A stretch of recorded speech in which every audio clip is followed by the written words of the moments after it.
Hello, beautiful beings of love and light.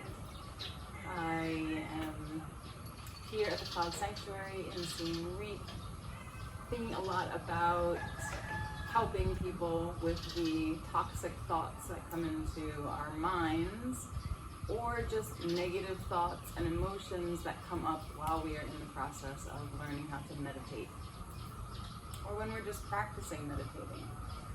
So the whole reason that this is called Love It Yoga is because the only way to remove something from your life is to love it. So this is especially hard or challenging when the things are something that we do not like, right?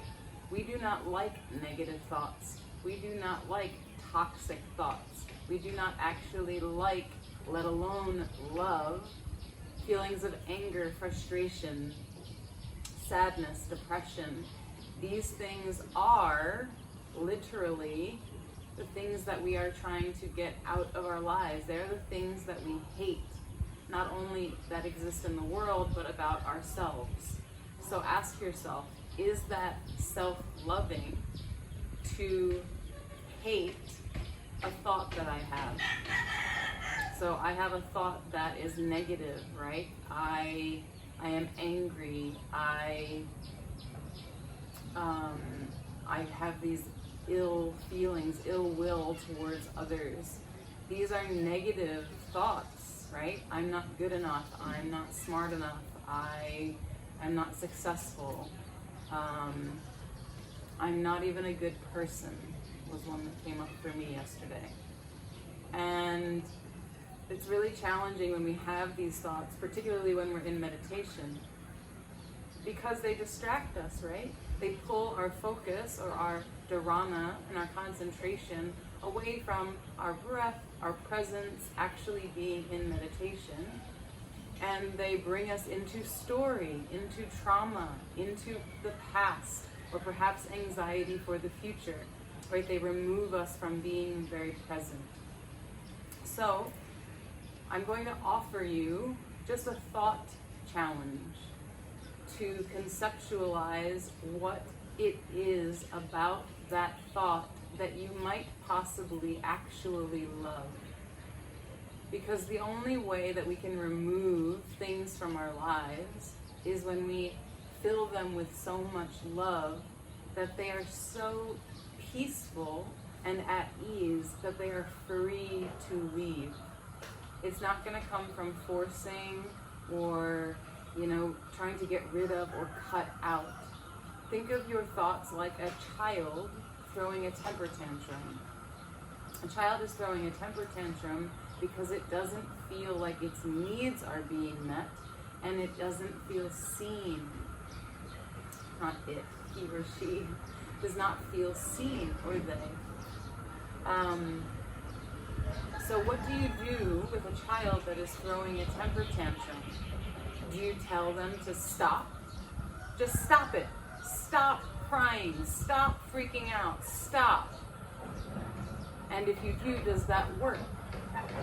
Does that actually work to stop the child from freaking out? What actually might work is to connect with the child, to ask them questions and observe by naming what you're seeing. You look like you're really having a hard time, bud. What's going on? Why don't you feel good? And yes, they may freak out even more at first. This is a process, right? They may just continue in their tantrum because you haven't broken through to them yet. So just parallel this with your negative thoughts. You have a negative thought, enter conversation with that thought. Hey, self, I witness you. I see you having these negative thoughts and hating them and not liking them and wanting them to leave. Wanting to get rid of them, wanting them to go away. What's up with these thoughts? What are they? Let's name them as they are. Anger, frustration, sadness, loneliness, betrayal, guilt, fear. Name them. Name them what they are. Because the only way that we're going to start to allow those to dissolve is if we give it attention. Your mind works the same way your body does, and that when there's an injury, your body sends a signal to your brain that you feel pain, so that you can attend to or give attention to that part of the body. The brain does the same thing. It sends signals when there is something that needs attention, and you show up as thoughts. And most often they show up as negative thoughts because your brain works to think of all negative things cumulatively as if it was fighting a battle. You know? Fear is false evidence appearing real. The brain thinks that there is evidence that there is a problem, there is a massive problem that we need to fight. So it sends all of the troops, your negative thoughts, to the front lines. So that's why all of these thoughts flood into your brain and surround you with all of the horrible things that have ever happened to you or been done to you, or all the horrible thoughts you've ever thought. They come flooding in, right? So what do we have to do? This is the tantrum, right? This is the screaming child. We have to delineate each one. Okay, let's take these separately. We have fear. What are we afraid of? What are we afraid of? Ask yourself these questions, right? And allow yourself to answer honestly. Okay, I feel guilty. I feel guilt. What do I feel guilty about? And let yourself also explore that, right? Just the same thing that you would do with a screaming child. Something is wrong. What's the matter, bud? What's the matter? What's the matter? Do you want a hug? Do you need some water? Did you eat today? Do you have to go to the bathroom? Did somebody hurt you? Are your feelings hurt? What are you feeling? Tell me about it. I'm here to listen. And you just sit and you listen, right? And you do this with yourself. This is like working with your inner child. You ask yourself, what's going on, bud? What's up, self? Why am I having these feelings, right? What is it? What's going on? What do I need to look at? And we're not trying to solve any problems here. We're not trying to find a resolution and to make the thoughts go away or make the child stop screaming, because these are the symptoms, right? These are the symptoms of the inner trauma that we're experiencing. This is not the actual problem. The actual problem is not your negative thoughts, right? The actual problem is the traumas and the darkness and the issues, how you relate to them, that are bringing these thoughts up that we haven't resolved yet. So it's a beautiful practice to try to look at, observe, and ask yourself, what's going on? What am I not paying attention to? What am I not seeing? And watch how, it's going to take time, but as you begin to have these things be seen and heard, right, by you are being the witness and the observer of yourself by thinking the thought and then asking yourself, what is this thought? What's coming up? What's around it? What needs my attention? And then if you find something, you will find the answers if you ask the right questions, right? Not, why is this happening to me? Why do I always think these negative thoughts? That's not going to, if you ask the child that, right? Why are you freaking out? What are you doing? Why? What's it going to do? It's not going to know, right? Yourself, your mind is not going to tell you why you're having all these thoughts. It's going to come up with answers like, like a child. A child would be like, well, Tommy hit me. Okay, so that's pain, right? That's also a bit of like rejection, right? So we have to name these things for what they are. And if you're asking yourself, why does this always happen? Your brain's going to think, well, because you did this wrong and you messed up and it was bad. So then you say, okay, I did that. How can I love that part of me that made that choice? How can I better love or support myself to love that I'm having this negative thought because it's bringing these things up for me. They're giving me something to meditate on, right? This is the purpose of meditation, to allow space to bring these thoughts in and then welcome them, right? Every thought is a guest in this house of this physical body and brain. Welcome them in, allow them space, set out some tea for them, give them some time and space to be what they are and feel what that feels like in your body. This is an opportunity to feel what guilt feels like, what anger feels like, what jealousy feels like, what betrayal feels like, you know, what sadness, what depression really feels like, and ask yourself, where do I actually feel this in my body? And this is kind of a detachment mechanism, or a diversion technique, like from NLP, to allow your brain to focus on a part of the body where you feel this. Like right now, as I'm saying this, my right upper back is like tensing up. Maybe one of those words triggered something in my body that makes me feel a certain, you know, that's a feeling, that's a sensation that I can relate. Oh, when I think of guilt, my right side of my back hurts. All right.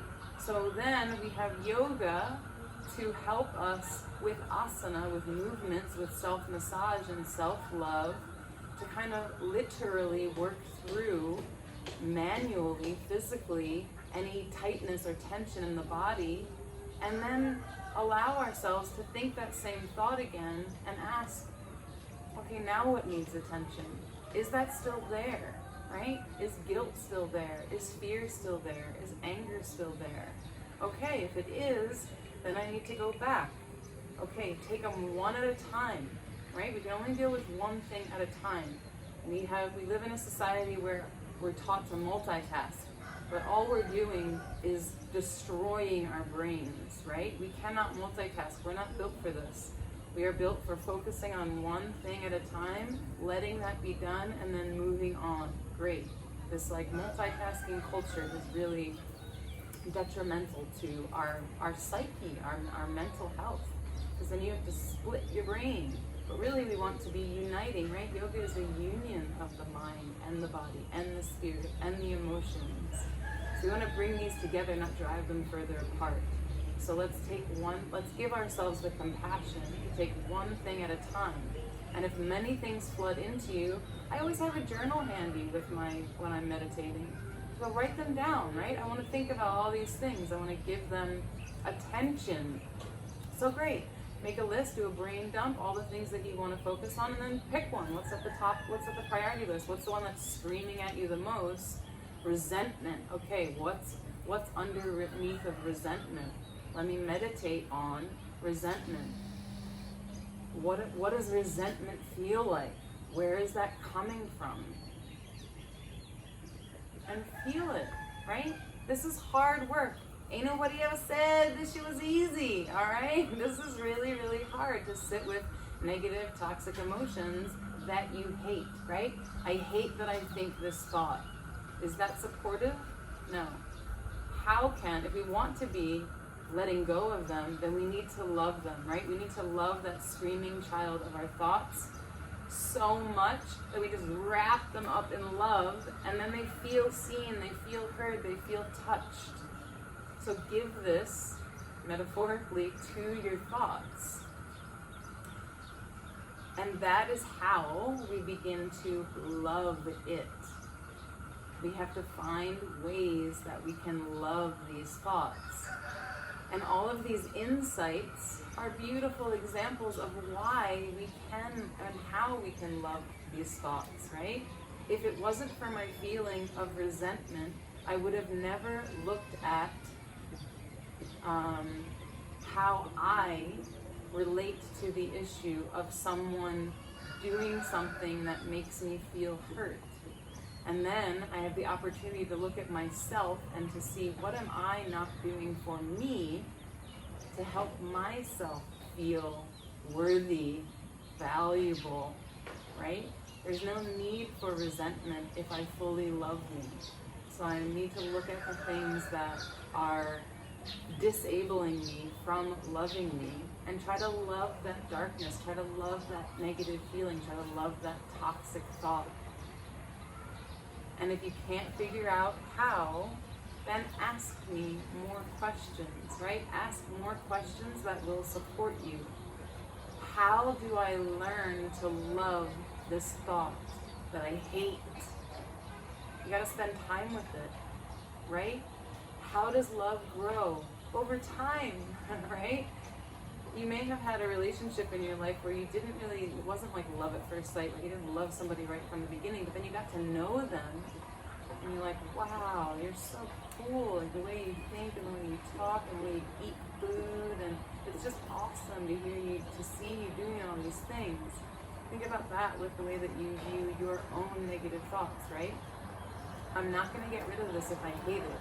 The more I hate it, the more it's going to show up in my life, because that's where my focus is going to go. Hate is a really strong focal point. So everywhere that I see the thing that I hate, it's going to start showing up everywhere in my life. But if I can find something about it to begin loving it, right? Because I experience hate, I can experience the opposite. I'm able to further understand what love really is because I hate it so deeply. This is just one example. But this is the work that you have to do, right? You have to find the ways, what you can love about the things that you hate, to slowly begin to love it fully. So how do you stop or get rid of toxic thoughts or negative thoughts and emotions? You love them. Just like you would do a small child having a really hard time with emotions they can't express and needs that they have that are not being met. All human emotion comes from needs that are not being met. So ask yourself, you are a mature, completely capable adult, living a very healthy life. This is a healthy outlet for you to use to ask yourself, how can I love this? Right? What can I love about this? How can I help myself through this? It comes from compassion, not hate. Not wanting to get rid of it, but by embracing it instead. So open up your arms out to the side, take a deep breath in, and let your head tilt back. And then as you exhale, draw your belly back around your shoulders like you're trying to scoop up all the loving, positive thought energies around you. And when your hands land on your shoulders, you can walk or finger them back towards your shoulder blades, tuck your chin, rock yourself back and forth. Give yourself a big, huge hug. This is self-love, loving yourself with touch, spending time with you, doing an act of service for yourself. It's not easy to hug yourself, but you're doing it right now, right? Give yourself the gift of self-love, of spending time thinking about these things and spending time in meditation. Did I mention all of them? Touch, acts of service, time, gifts. I'm forgetting. Maybe those of you who are in the store and love yourself can come back to me and let me know what the fifth one that I missed is. Think of one way that you already love yourself more. You watched this video, so you spent time with yourself. So honor and celebrate yourself for what you are doing, right? You're committed and dedicated to loving you. That's wonderful. That's positive, like my dad would say. You made your bed today, that's positive. I love you, and I hope this helps you slowly begin to dissolve those brain synapses that are so connected to these negative and toxic thoughts, and begin to welcome them in, have a conversation with them, make some tea, coffee, whatever, share with them, and let them talk. Listen to them. Let them feel seen and heard, because that is how we all feel love, when we can feel seen, heard, listened to. Give those thoughts the attention that they are craving and tantruming to receive. Just give it to them. right? Spend time with them. That is how you love it. I love you, but more importantly, you gotta love you. This is Love It Yoga. I'll see you soon.